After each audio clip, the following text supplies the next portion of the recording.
ทุกคนเดินทางมาได้เกือบ2 ชั่วโมงแล้ววิวทางนู้นก็คือทะเลนะคะทุกคนทะเลใหญ่มากดูภูเขาสวยงามมากทุกคนก็จะเห็นว่าตอนนี้ก็คืออยู่ในช่วงปรับปรุงถนนนะคะทุกคนเห็นไหมเขาก็จะทำถนนเยอะแล้วก็จะเห็นพวกรถบรรทุกรถพวกทำถนนจะเยอะเต็มไปหมดเลยช่วงใช้งบประมาณนะคะทุกคน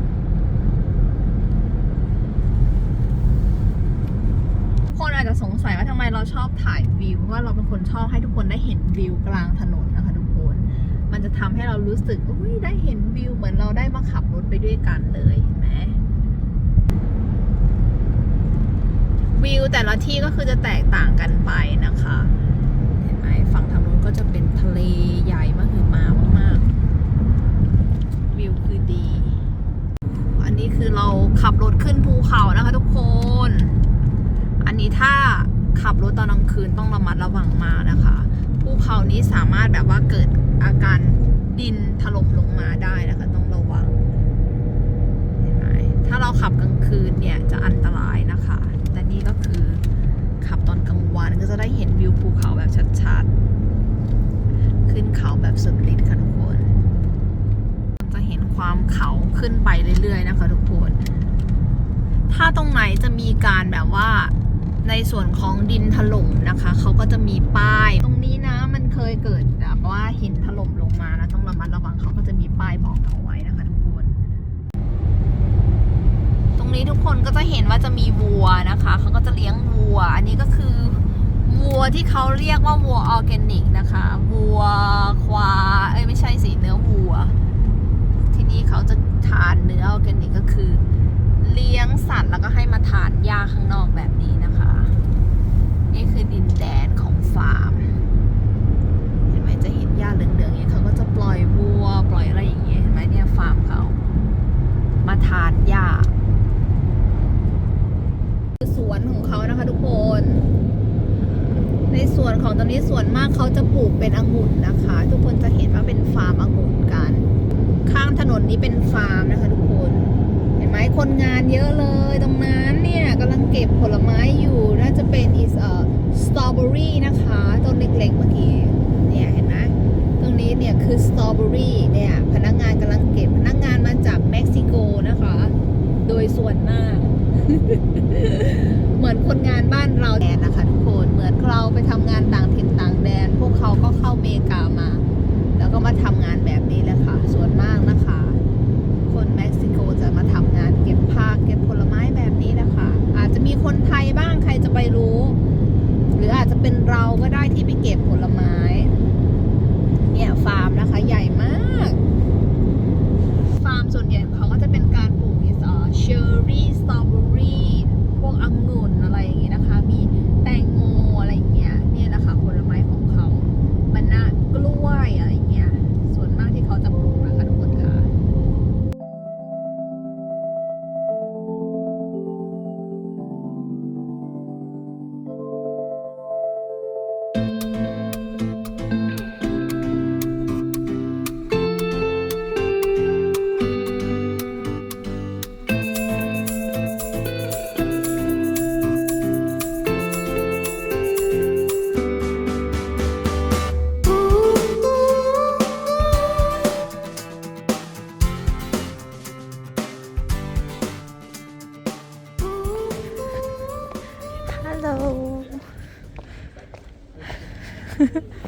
เนี่ยเห็นไหมมีมานานกว่า100 ปีแล้วนะคะทุกคนเดี๋ยวเราทำการเช็คก่อนเดี๋ยวเราจะทำการไปซื้อตั๋วก่อนนะคะทุกคนนี่ก็จะเป็นในส่วนของข้างในก็จะมีร้านอาหารแล้วก็พวกร้านกาแฟนะคะเราจะไปซื้อตั๋วกันก่อนนะคะทุกคนค่ะ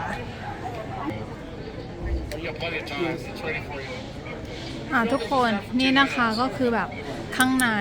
ส่วนตัวนี้ก็จะเป็นเนี่ยภาพที่เขาบอกนะคะทุกคนเนี่ยตรงนี้เขาก็จะเป็นการบอกว่าเราซื้อตั๋วตอนไหนแล้วแบบ เราจะไปตอนไหนทุกคนต้องพร้อมนะคะไม่งั้นเขาจะไม่รอเรานะคะทุกคนส่วนตรงนี้ก็จะเป็นที่ขายตั๋วนะคะคือแบบเป็นแบบทางการมากฟอร์มอลมากทุกคนเห็นไหมเห็นไหมนี่นะคะคือตั๋วของเราค่ะทุกคน Check the film out 11:15. Okay. อันนี้คือตั๋วของเรานะคะทุกคนได้ตั๋วมาแล้ว Babe how much for this ticket อ๋อตัวนี้คือตั๋ว$30นะคะทุกคนค่ะก็ประมาณพันนิดๆของไทยนะคะเดี๋ยวเราจะเดินออกไปเพื่อที่จะไปทำการ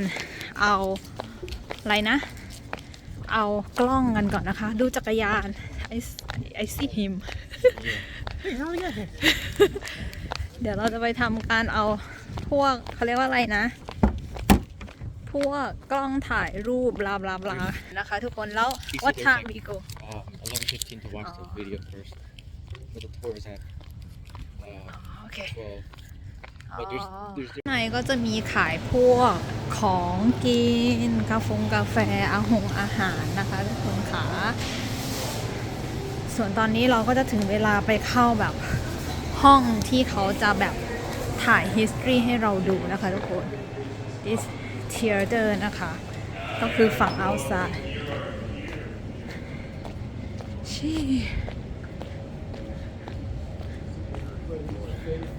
What is the old school yeah fire ไปค่ะเข้าไปข้างในกันทุกคนเราจะไปฟังเขาเรียกว่าอะไรนะประวัติของที่นี่กันนะคะทุกคนกล้องสมัยแต่ก่อนนะคะทุกคนเขาใช้กล้องนี้ในการถ่ายนะคะเมื่อกี้เรากำลังทำการออกมาจากเทียเตอร์เขาเล่าประวัติเสร็จเรียบร้อยนะคะประมาณ30นาทีได้เดี๋ยวเราจะมาเล่าให้ทุกคนได้ฟังส่วนตอนนี้ก็คือรูปภาพอาร์ติสที่คุณวิลเลียมเขามีนะคะไปเราจะพาไปที่แคสเซิลกันเมื่อกี้ก็คือ30นาทีได้นะคะทุกคนไปกันค่ะการรอขึ้นรถบัสนะคะเพื่อจะขึ้นไปดูที่แคสเซิลนะคะทุกคนคะเตรียมตัวกันเลยเห็นไหมเขาก็จะบอกว่าเราเอาอะไรไปได้บ้างเอาอะไรไปไม่ได้บ้างนะคะทุกคน First photograph building เห็นไหมตรงจอนั้นก็จะบอกว่ามีอะไรบ้างข้างในคือมันใหญ่มากนะคะทุกคนแล้วก็สวยมากเดี๋ยวทำการเช็คทิเก็ตตรงนี้นะคะเขาก็จะติดทิเก็ตเราเตรียมตัวเข้าไปกันค่ะนี่คือบัสนะคะเขาจะพาเราขึ้นไปชมผลของเราเป็นบัสสีชมพูคันนี้ค่ะเตรียมตัวขึ้นไปกันนะคะคุณก็จะเยอะหน่อยรอกันไปค่ะนี่คือบนรถนะคะทุกคนExcuse me sorry excuse me ได้ที่นั่งแล้วค่ะ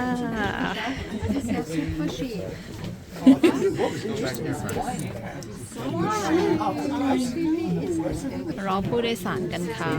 ทุกคนเราจะขึ้นไปข้างบนกัน You want to sit right here? No it's good First San Simeon State Historical Monument, better known as Hearst Castle. As we begin the riding portion of your tour, we ask for your cooperation. Please stay seated at all times and keep your head and arms inside the windows. Please turn you. This land was home to Native Americans of the Chumash and Salinan peoples who lived there for over 9,000 years. It was claimed by Spain after 1769 and then during a brief period of Mexican ownership. California joined the United States half, and depending on the season, you may see them along the hillsides. Oh, I see. It's nice.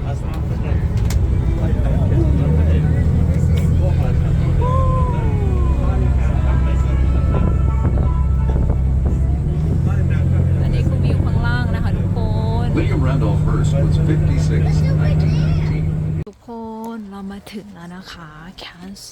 Hearst Castle เรากำลังทำการเดินขึ้นไปนะคะทุกคน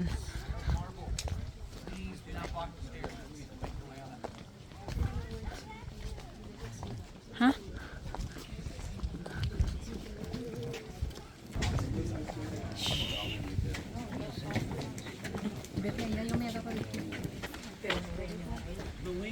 of Victoria known as Leafgate. Can you see that her wing is cut? So as you make your way around this whole area, I dig in and I อันนี้คือวิวข้างในนะคะทุกคน I love this space. Can you see that there's over 40 naval lines? So what do we do at all? 158-year-old cattle ranch. ทุกคนก็จะเห็นว่าจะมีการ์ดมาดูตลอดนะคะ เพราะว่าเขาไม่ต้องการให้แบบทัชสิ่งต่างๆของเขานะคะทุกคน เราต้องดูนี่ก็คือตรงนี้วิว There are 2 pools we're going to see today. อันนี้คือวิวด้านล่างนะคะทุกคน Without any pants on top of the water fountain feature. How many of you อันนี้คือแคสเซิลข้างในนะคะทุกคน when you see this other color rock? 2 different phases of rock. The third terrace that we see here today was built and expanded by the third round. So this construction phase, if you make your way นี่ก็คือเป็นสระน้ำนะคะทุกคน เขาบอกว่าถ้าใครอยากลงไปว่ายนะคะ$15,000นะคะทุกคน ประมาณ 300,000-400,000 บาท ถ้าคุณจะลงไปว่ายในสระนี้นะทุกคน เลิศปะล่ะ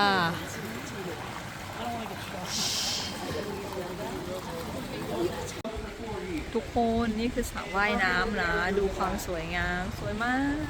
ก ขึ้นชมไปเรื่อยๆนะคะทุกคน เดินชมไปเรื่อยๆค่ะ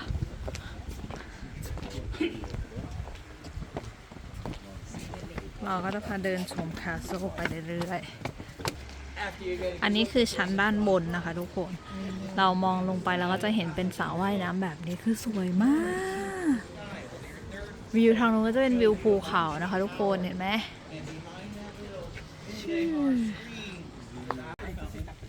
เห็นไหมประติมากรรมต่างๆนะที่เขาสร้างบ้านหลังนี้ขึ้นเพราะว่าเขาอยากเขาเรียกว่าอะไรนะโชว์ประติมากรรมที่เขามีเห็นไหมทุกคนอันนี้มีแต่งานศิลปะของเขาทั้งนั้นเลยนะคะไหมประติมากรรมทั้งนั้นเลยนะคะเนี่ยไหนเนี่ยทุกคนเห็นไหมคะตรงนี้ก็คืองานศิลปะสะสมที่เขาเอาไปตั้งโชว์นะคะไม่ว่าจะเป็นโอ่งปูนหรืออะไรต่างๆเห็นไหมคะคนเดินชมไปเรื่อยๆนะคะทุกคนเพราะว่ามันเป็นพื้นที่ที่ใหญ่มากทุกคนไม่ใช่ธรรมดานะเห็นไหมฝั่งทางนู้นยังไม่หมดอีกนะคะ เราต้องเดินพาทัวร์ไปเรื่อยๆเห็นไหมชมไปเรื่อยโอ้ I gonna take right here ทุกคนเห็นไหมประติมากรรม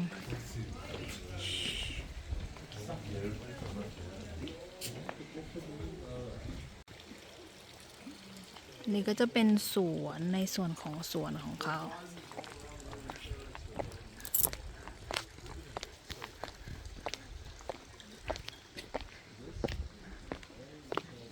เห็นไหมทุกคนตัวนี้ก็คืองานศิลปะที่เขาสร้างไว้เพื่อจะเอามาโชว์แล้วเขาก็จะบิลดิ้งให้มันเข้ากับสิ่งต่างๆรอบๆสวนของเขานะคะทุกคนฮะอ๋อนี่ไงตรงนี้เนี่ยทุกคนเห็นไหมปราสาทก็คือจะอยู่ในส่วนของตรงนี้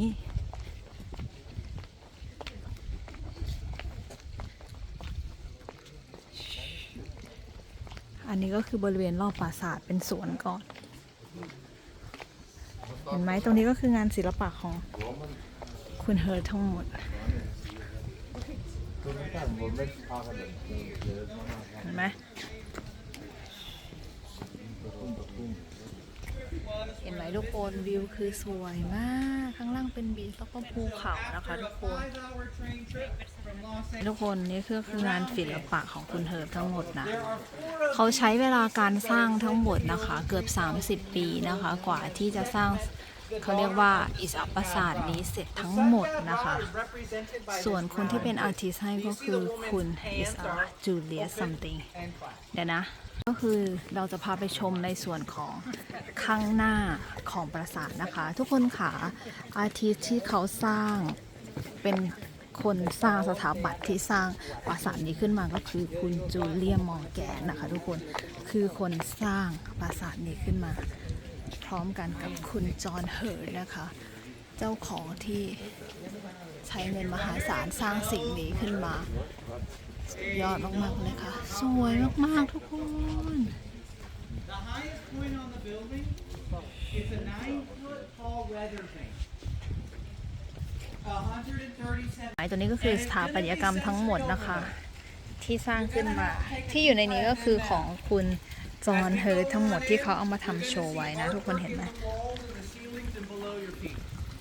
ทุกอย่างเลยมีประวัติหมดเลยนะคะทุกคน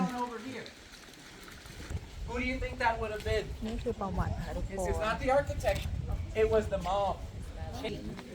อันนี้คือวิวรอบปราสาทนะคะทุกคน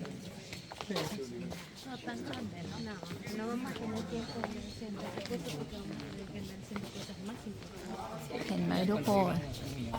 ปราสาทโดยรอบ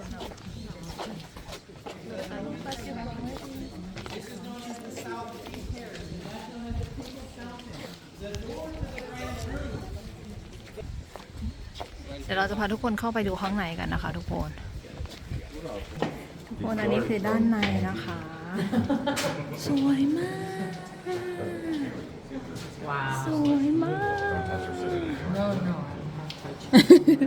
Don't have lunch. I can barely go through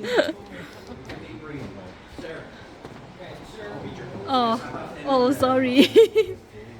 Please Sorry. keep coming in. No stopping. Please continue. As you come on in. Oh, is he got it?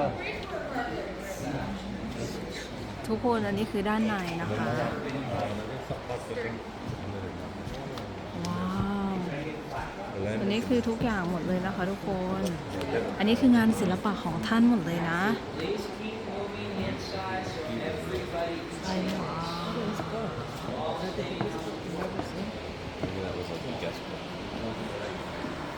Too fast. Oops, sorry. I'm not kidding. Position yourself to do so. In 1922, this fireplace is bought and Mr. Hearst writes อันนี้คือในส่วน to ของ Julia ด้านใน Ormond ทุกคน University. เราจะไปจับไม่ได้เลยนะคะ ไปทัชไม่ได้เลย เราต้องยืนอยู่แบบเขาเรียกว่าให้ห่างๆแล้วก็ดูได้แค่ตานะคะทุกคน เพราะว่าของทุกอย่างในนี้ก็คือราคาแบบแพงมากๆทุกคน When you see เป็นงาน that ศิลปะทั้งนั้นเลย and you เห็น see ไหม religious artwork throughout this space, you're gonna ask me, what's this guy's religion? Well, can you see that มัน Medusa's สวย head มาก is ทุกคนอยากให้ทุกคน unhonored ได้ by มา the เห็นนะคะทุกคน It's the church's ทุกคนนี่คือส่วนของเก้าอี้นะคะ ว้าว ส่วนนี้คือโต๊ะอาหารทั้งหมดนะคะ ดูสิคะโต๊ะอาหารใหญ่มาก ทุกคนดูดิ ทั้งหมดนี้ก็คือแบบโอ้โห ห้ามจับเลยนะคะ ทุกคนขาเป็นงานศิลปะอย่างดีมากๆเลย ส่วนอันนี้ก็คือธงของแต่ละรัฐนะคะทุกคน สุดยอดมาก ยิ่งใหญ่อลังการที่สุดทุกคน เราต้องพูดแบบเบาๆนะ เพราะว่าตรงนี้ก็คือมีคนเยอะ เราก็ต้องให้เกียรติคนที่เขามาชมเหมือนกันกับเราด้วย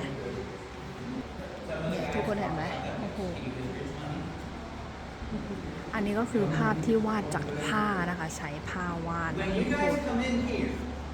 step up to 22 more เก้า chairs อี้ทั้งหมด scattered นี่ก็ throughout คือ the มีทั้งหมด space. 24 เก้าอี้นะคะทุ When ก you คน look on the table itself, how many of you have ทุกคนไม้ทั้งหมดนี่มาจากสเปน you all นะคะ ทุก identify คน some saints above your head? เพราะว่าเขาก็ออกแบบมาเหมือนแบบของแฟรนซ์จากสเปนอย่างนั้นเลยนะทุกคน สวยมาก ไม้ If you คือ came แบบ in here for the ส first วย time, มาก the first Con fireplace that sวยมาก was installed is now on the เกิด third จาก floor. การแกะสลักด้วยไม้ทั้งหมด There นะคะ are ทุก 4 คน bedrooms. You go up there on the upstairs suites tour. Behind that space, เนี่ยทุกคนดูภาพวาดคือเขา space เป็น for คนร married วย couple. มาก And ๆ if คือ you're จอ not ห์นเฮิร์ married, ทเนี่ย don't expect to share the same room. It's the 1920s, the 1930s. เนี่ยเรามาฟังเขาเล่าประวัติไปด้วยนะคะทุกคน ประวัติโดยคร่าวๆก็อย่างที่เราบอกไปแล้วนะคะทุกคน Because no building เราก็จะมาโชว์ให้ทุกคนได้เห็นว่าด้านในมันเป็นยังไงบ้าง ได้ชมแบบความสวยงามของแบบปราสาท ที่เราพาทุกคนไปดูตรงนี้คือในส่วนของห้องอาหาร แล้วต่อไปเราจะพาทุกคนไปดูในส่วนของห้องครัวนะคะทุกคน You was $100 million in debt. Mom and Dad never taught him how to budget. So how many of you would shop and shop until you drop? WR's mom actually predicted it. She would,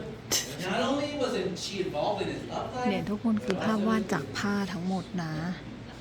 WR goes to heart. Chandeliers from your angle. Can you see some random items over there? ทุกคนเห็นไหม From my angle, can you see a guy without a head? Make the perimeter to make it fit. And then Mr. Hurst wants a addition. เดินไปฮะ อันนี้ก็คือห้องตรงสนุกทุกคนดูฮู้ฮู้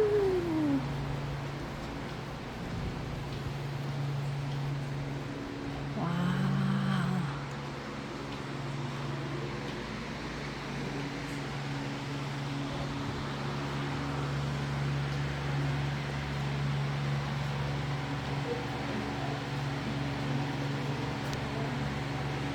คนดูโซฟาเก็บดีมาก How many of you think that เห็นไหม these ทุก are คน the ไม่มีใคร original, นั่งเลยทุกคน the felt?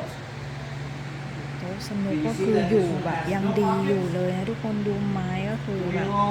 เป็น100 ปีแล้วนะทุกคนมันไม่ใช่เรื่องเล่นๆนะที่จะเก็บของแบบนี้ได้แบบขนาดนี้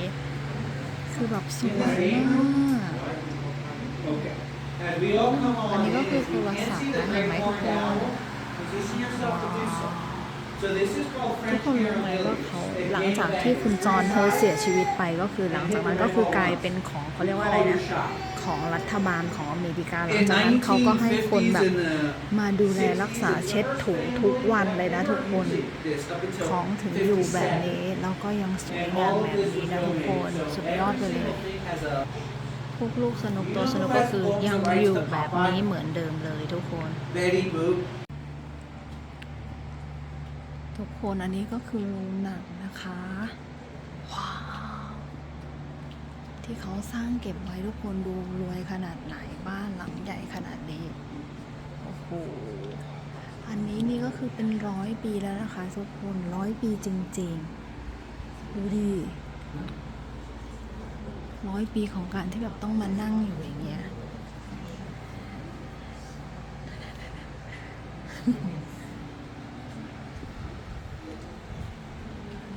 นี่คือโรงหนังอะทุกคนสุดยอดเก้าอี้ที่อยู่ในโรงหนังตร That ง would นั้น have ก็ been มีเก้า spread อี้ทั้งหมด out a little further back. อ๋อ This is the largest room in the 50 เก้า entire อี้นะคะทุกคน state. You see that there are 14 of these ทุกคนลองคิดดู full-body ว่า figure 100 known มี as แบบ caryatids, นี้ designed by the star of the show. เห็นไหมทุกคนตรงนี้ก็จะเป็นห้องทั้งหมดของที่นี่นะคะ ที่เขามีเขาบอกว่ามีทั้งหมดเกือบ165 ห้องนะคะทุกคนคือมันเยอะและใหญ่มาก เดี๋ยวเราจะพาทุกคนไปถ่ายดูจะลงไปตรงนี้กัน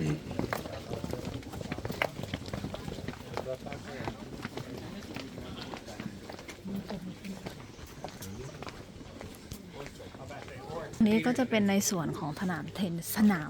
สนะคะทุกคนดูดิโอ้โหมีทุกอย่างเลย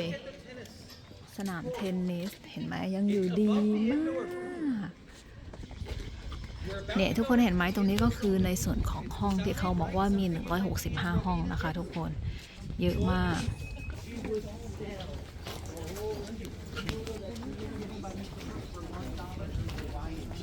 โอ้เนี่ยทุกคนดูความเก่า แต่ก็ถือว่าไม่ได้เก่าจนเราไม่คิดว่ามันอยู่ได้ประมาณ100 ปีเลยนะทุกคนเพราะมันไม่มีความเก่าเลย มันยังสะอาดมาก จริงๆในโซนต่อไปก็คือโซนของแบบสระว่ายน้ำนะคะทุกคนเดี๋ยวจะพาเข้าไปดูสระว่ายน้ำอีก1 แห่งนี่ยังไงทุกคนในส่วนของสระว่ายน้ำทุกคนดูความอลังการ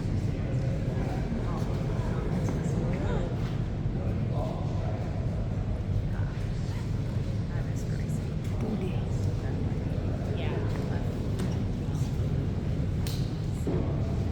สวยมาก